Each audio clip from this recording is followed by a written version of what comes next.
आपका Rajasthan current affairs की एक और बेहतरीन कक्षा में। तो देखिए बिना समय गंवाए शुरू करते हैं आज की कक्षा को। हाल ही में राजस्थान के किस पोर्टल को गवर्नर श्रेणी 2022 का स्कोच गोल्ड अवार्ड प्रदान किया गया है? देखिए ये अवार्ड मिला है जन कल्याण पोर्टल को। आगे देखिए मुख्यमंत्री अशोक गहलोत द्वारा राजस्थान के किस जिले में इंदिरा गांधी और राजीव गांधी की प्रतिमा का अनावरण किया? देखिए हाल ही में जितने भी पेनोरमा जो अनावरण किया जा रहा है, ये एग्जाम के लिए काफी इंपॉर्टेंट रहेंगे, क्योंकि पीछे भी जितने भी परीक्षाएं हुई है उनमें ये पूछे गए हैं, तो ये आपको ध्यान में रखना है। इन प्रतिमाओं का अनावरण किया चित्तौड़गढ़ जिले में। हाल ही में अमृता देवी विश्नोई पर्यावरण गौरव रत्न पुरस्कार 2022 है वो किसे प्रदान किया गया है? तो देखिए ये प्रदान किया गया है ब्रिजेंद्र सिंह शेखावत को।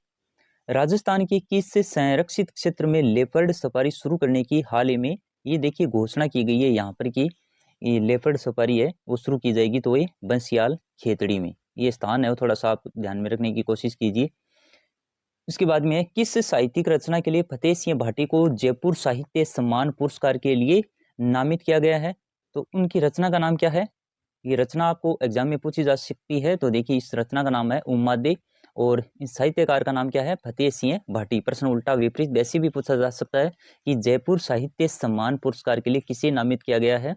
तो फतेह सिंह भाटी को, और उनकी रचना है उसका नाम है उम्मादे। अणुव्रत गौरव सम्मान 2022 किसे प्रदान किया गया? ये भी काफी इंपॉर्टेंट रहेगा, बसंती लाल बाबेल को अणुव्रत गौरव सम्मान 2022 से सम्मानित किए जाने वाले व्यक्तित्व हैं बसंती लाल बाबेल। जैविक कचरा प्रबंधन में राजस्थान को कौन सा पुरस्कार मिला है? तो देखिए यहाँ पर ये द्वितीय पुरस्कार राजस्थान को दिया गया है। राजस्थान पर्यटन विभाग द्वारा 2 दिवसीय विश्व सूफी संगीत महोत्सव जहां ए खुसरो का आयोजन कहां पर किया गया? तो ये जयपुर जिले में किया गया। देखिए ये काफी इंपॉर्टेंट रहेगा, एग्जाम में पूछे जाने योग्य प्रश्न बनता है यहाँ पर से, तो इसको थोड़ा सा ध्यान से देखने की कोशिश कीजिए कि दो दिवसीय ये सूफी संगीत महोत्सव है जिसका नाम है जहां ए खुसरो, इसका आयोजन जयपुर जिले में किया गया। इसके बाद में विद्युत आपके द्वार अभियान किस जिले में चलाया जा रहा है? तो देखिए ये जो अभियान चलाया गया था ये चलाया गया जैसलमेर जिले में, विद्युत आपके द्वार। अर्जुन विद्युत संबंधी जो समस्याएं होती हैं उनके लिए चलाया गया ये। अर्जुन अवार्ड से सम्मानित ओम प्रकाश मिठारवाल का संबंध किस जिले से है, किस खेल से है? तो देखिए इनका संबंध है शूटिंग से हो। भारतीय सेना के दक्षिण पश्चिमी कमान द्वारा शत्रुनाश अभ्यास का आयोजन कहाँ पर किया गया? ये अभ्यास काफी इंपॉर्टेंट रहते हैं एग्जाम में। तो देखिए जो शत्रुनाश अगर पूछा जाता है तो इसका आयोजन महाजन फील्ड फायरिंग रेंज बीकानेर में, जहाँ पर अलनजा का किया गया था, जो एग्जाम में भी पूछा गया था। तो देखिए ये यहाँ पर ज्यादातर जो अभ्यास है वो महाजन फील्ड फायरिंग रेंज पर हो रहे हैं। इस समय जो हम करंट अफेयर्स पढ़ रहे हैं उनमें देखिए ज्यादातर कम से कम 3 से 4 हमने युद्धाभ्यास है वो पढ़ लिए, जो महाजन फील्ड फायरिंग रेंज बीकानेर में आयोजित किए गए। सामाजिक न्याय एवं अधिकारिता विभाग यूनिसेफ के संयुक्त तत्वाधान में राजस्थान के किस जिले में पायलट प्रोजेक्ट के तौर पर नवाचार, ये देखिए इस अभियान का नाम है सेव। सेव अभियान का शुभारंभ कहाँ से किया गया, किस जिले से किया गया? तो ये अलवर जिले में। यह सामाजिक न्याय अधिकारिता विभाग और उसके साथ में क्या है, देखिए यूनिसेफ के सहयोग से इसका आयोजन किया गया, और पायलट प्रोजेक्ट के तौर पर ये नवाचार शुरू किया गया अलवर जिले से। तो इसमें जो इंपॉर्टेंट रहेगा एक तो सेव अभियान, ये कहाँ पर? अलवर जिले में। और ये किसके सहयोग से? यूनिसेफ के सहयोग से। ये एग्जाम में आपसे पूछे जा सकते हैं। आगे देखिए राजस्थान के किन 5 कलाकारों को हाल ही में संगीत नाटक अकादमी अमृत पुरस्कार है वो प्रदान किया गया? तो उन 5 के आप नाम ध्यान में रखिए। सरताज नारायण माथुर, भारत रत्न भार्गव, जोधा खान, अफीम खान मांगणियार और गिरधारी लाल पंवार। इन सबको है, इन 5 कलाकारों को संगीत नाटक अकादमी अमृत पुरस्कार है वो हाल ही में प्रदान किया गया। शिल्प गुरु पुरस्कार वर्ष 2019 के लिए किसे दिया गया?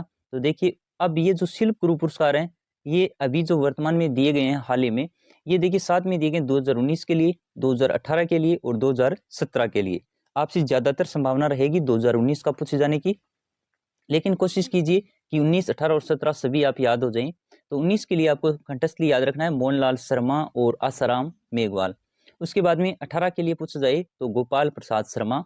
और 2017 की बात करें तो शिल्प गुरु पुरस्कार 2017 के लिए दिया गया विनोद जांगीड़ और मोहनलाल सोनी को। लेकिन सबसे जो इम्पोर्टेंट रहेगा वो रहेगा वर्ष 2019 के लिए जो शिल्प गुरु पुरस्कार दिया गया है, तो मोहनलाल शर्मा और आसाराम मेघवाल को। आगे राजस्थान राज्य औद्योगिक विकास एवं निवेश निगम लिमिटेड रिको और देखिए फिक्की की संयुक्त तत्वाधान में India stone mart 2000 stone mart है ये 2022 का आयोजन कहाँ पर किया गया, तो ये किया गया सीतापुरा जयपुर में। इस स्थान को ध्यान में रखना आपको। और दूसरी बात, रिको और फिक्की ये दोनों काफी इंपॉर्टेंट रहेंगे। जो स्टोन मार्च 2022 है उसका आयोजन किया गया रिको एवं फिक्की के संयुक्त तत्वाधान में, और इसका जो आयोजन किया गया था वो जयपुर के सीतापुरा में आयोजन किया गया था। काफी इंपोर्टेंट है, एग्जाम में पूछे जाने के योग्य प्रश्न बनता है यहाँ से। और हाल ही में गठित गाड़िया लोहार एक बोर्ड बनाया गया नया, किस जाति के लिए, गाड़िया लोहार कल्याण बोर्ड। हमने कल इसका जिक्र किया था। जो नवीनतम बोर्ड गठित किया गया किस जाति के लिए किया गया, गाड़िया लोहार।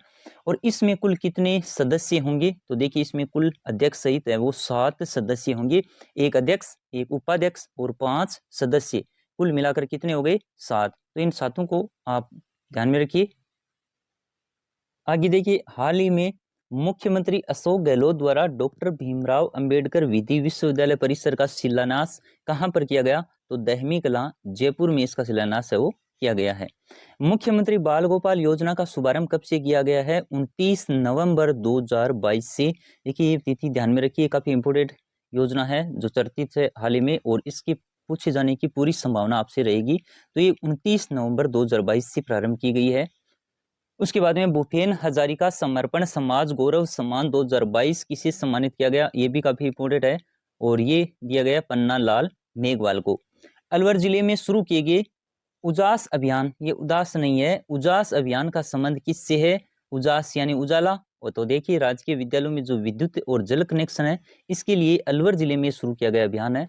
और ये जिला थोड़ा सा ध्यान रखिए, उजास अभियान का संबंध अलवर जिले से है। और उजास अभियान किसके लिए शुरू किया गया, तो राजकीय विद्यालयों में जो विद्युत और जल की व्यवस्था है उसके लिए इसको शुरू किया गया है। अंगदान को प्रोत्साहित करने वाली किस फिल्म को राजस्थान सरकार द्वारा हाल ही में टैक्स फ्री कर दिया गया है, तो वो है ये जिंदगी। और ये काफी महत्वपूर्ण प्रश्न बनेगा यहाँ से। ये अंगदान को प्रोत्साहित की जाने वाली है। वैसे फिल्म प्रोत्साहन नीति भी चलाई जा रही है राजस्थान में, उसके तहत देखिए ये इंपोर्टेंट हो जाता है, एग्जाम में पूछे जाने योग्य प्रश्न यहीं से भी बनता है।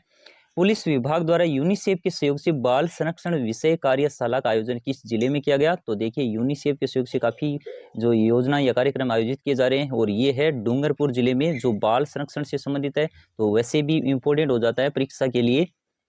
उसके बाद में देखते हैं मेहरानगढ़ दुर्ग में मारवाड़ महोत्सव का आयोजन कब किया गया, तो इसमें देखिए सबसे प्रमुख बात तो यह है कि मारवाड़ महोत्सव को जो आयोजन किया गया वो मेहरानगढ़ दुर्ग में, और 8 व 9 अक्टूबर 2022 को मारवाड़ महोत्सव का आयोजन है वो किया गया।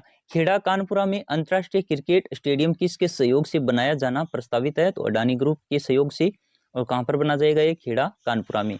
वर्षा जल संग्रहण कर सिंचाई के काम लेने के लिए किस योजना की शुरुआत हाल ही में की गई है, तो देखिए जो वर्षा का जितना भी जल होता है उसका उपयोग सिंचाई के काम में करने हेतु ये एक योजना की शुरुआत की गई है जिसका नाम है खेत तलाई योजना। ऋषि मुनियों को समर्पित पहला म्यूजियम तखतगढ़ में स्थापित किया जाएगा, और ये तखतगढ़ है वो किस जिले में स्थित है, ऐसे प्रश्न पूछा जा सकता है।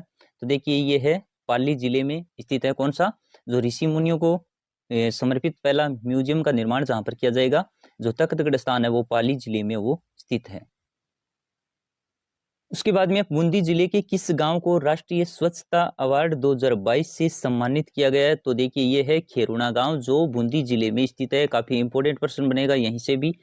और उसके बाद में है हाल ही में पशुधन बीमा योजना की शुरुआत कहां से की गई है, तो ये धानक्या गांव जयपुर से काफी चर्चित स्थान रहा है। हमने चर्चित स्थान का जो वीडियो बनाया था उसमें इसको शामिल किया गया था। और देखिए काफी इंपोर्टेंट रहेगा, जो पशुधन बीमा योजना की शुरुआत है वो कहां से की गई है, धानक्या गांव जयपुर से इसकी शुरुआत है वो की गई है। तो इसको काफी रट लेना, ये प्रत्येक एग्जाम में पूछे जाने योग्य प्रश्न बनता है यहाँ से। कुल 2000 मेगावाट बिजली उत्पादन क्षमता वाला सोलर पार्क कहाँ पर स्थापित किया जाएगा, तो देखिए ये किया जाएगा पूगल बीकानेर में। सिटी पार्क का लोकार्पण कहाँ पर किया गया है, तो सिटी पार्क का लोकार्पण आपसे पूछा जाता है, तो देखिए ये स्थापित इसका लोकार्पण किया गया मानसरोवर जयपुर में। जयपुर के जो ये स्थान है ये काफी इंपॉर्टेंट रहेंगे, आपको और भी स्थान दिए जा सकते हैं कंफ्यूज करने के लिए। थोड़ा सा इसमें ध्यान रखने की कोशिश कीजिए।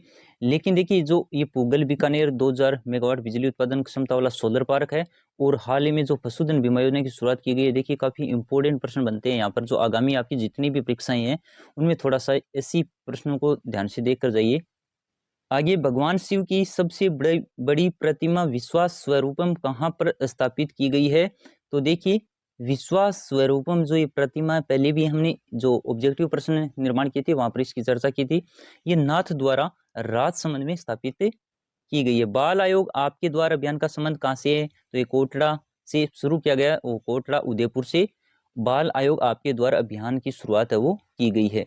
हाल ही में मुख्यमंत्री द्वारा साइकिलिस्ट मोनिका जाट को 8.63 लाख की साइकिल भेंट की गई। उनका संबंध किस जिले से है? तो देखिए मोनिका जाट, पहले तो ये खिलाड़ी पूछे जाते हैं कि इनका संबंध किससे है, तो ये साइकिलिंग या साइकिलिस्ट हैं। और उसके बाद में इनका संबंध अगर पूछा जाता है तो ये बीकानेर जिले की हैं, जिनको मुख्यमंत्री द्वारा ये लगभग 8 लाख 8.5 लाख की जो साइकिल है वो भेंट की गई है। उसके बाद में देखिए 36वें राष्ट्रीय खेल हमने अलग से वीडियो बनाकर तैयार किया था, उसमें अगर आपको याद रहा तो रिवीजन कर लीजिए। देखिए 36वें राष्ट्रीय खेलों में राजस्थान का अगर स्थान आपसे पूछा जाता है तो ध्यान में रखने की कोशिश कीजिए। राजस्थान को 20वां स्थान प्राप्त हुआ। और अगर पदक पूछे जाए तो कुल पदक राजस्थान ने कितने हासिल किए? 30 पदक राजस्थान ने जीते थे, जिनमें 3 स्वर्ण पदक आपको ध्यान में रखने हैं, 3 रजत पदक थे और 24 कांस्य पदक थे। तो ये सभी आप याद रखने की कोशिश कीजिए।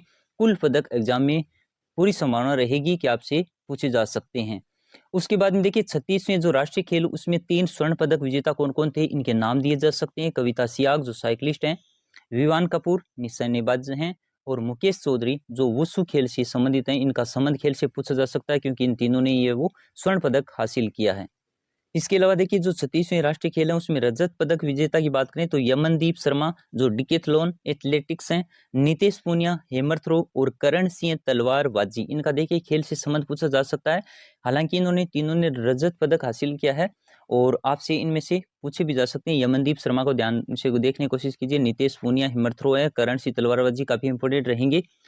इसके अलावा देखिए इन्वेस्ट राजस्थान समिट 2022 का आयोजन, ये सबसे इंपॉर्टेंट जो कई बार एग्जाम में पूछा भी गया पीछे, 7 से 8 अक्टूबर 2022 को कहां पर इसका आयोजन किया गया? सीतापुरा जयपुर में।